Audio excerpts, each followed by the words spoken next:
مواجهة الصدارة بين الزعيم العرباوي وأصحاب السعادة فريق الوحدة الإماراتي جاءت سعيدة 5 مرات لأخضر الكويت، ورغم خلو الشوط الأول من الأهداف إلا أن بداية العربي كانت هي الأخطر على مرمى الوحدة، لكن العنابي أيضا هدد مرمى العربي، وكانت البداية عبر تسديدة إسماعيل مطر التي مرت بجانب القائم، تلاها أكثر من تهديد، لكن مدافعي العربي وخاصة محمد فريح وعبد الغفور كانوا في يومهم وحرموا الوحداوية من التسجيل في هذا الشوط، ومن خلفهم الحارس محمد غانم المتواجد في المكان المناسب أمام هذه التسديدة القريبة.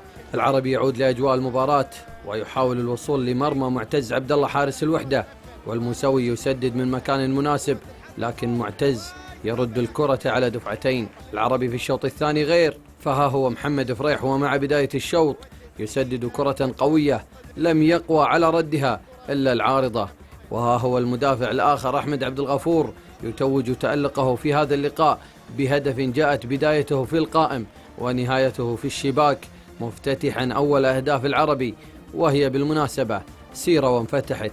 فالهدف الثاني جاء عبر حسين الموسوي الذي استغل خطأ دفاعيا بعد كرة طويلة ليسدد الكرة بالمرمى، مانحا فريقه هدف الاطمئنان وثقة أكبر. الهدف الثالث يأتي بصناعة البديل محمد زعبية الذي استلم كرة في منتصف الملعب يمررها للموسوي خلف المدافعين الذي أسقطها بدوره في مرمى معتز المتقدم. الوحدة يحصل على ركلة جزاء بعد إعاقة النجمي لعامر عمر ليسجل منها المحترف هوغو هدف فريقه الوحيد بعد أن سدد الكرة على يسار محمد غانم. تفاهم زعبية والموسوي مستمر ليأتي الهدف الرابع وبصناعة أيضا من زعبية عبر كرة عرضية وضعها الموسوي برأسه في مرمى الوحدة، وفي الوقت بدل الضائع يرد الموسوي الدين لزعبية ويمرر له تمريرة بينية استلمها الأخير وتجاوز المدافع وسددها بالمرمى، هدفا خامسا أسعد به جماهير الزعيم الحاضرة.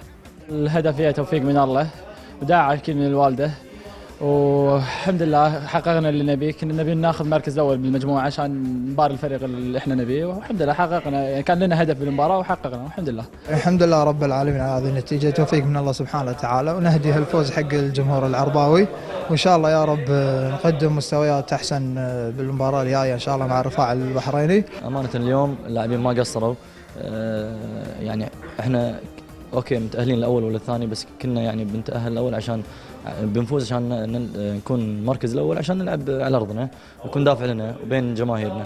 يمكن اليوم ما ظهرنا مباراه على مستوى، يمكن فريق النادي الكويتي لعبوا مباراه حلوه ويمكن استغلوا الفرص اللي علينا ويربوا عنا الاهداف، ونحن يعني احنا ما استغلنا يعني المباراه، يعني ما كانت لنا هناك من فريقنا، بس الحمد لله.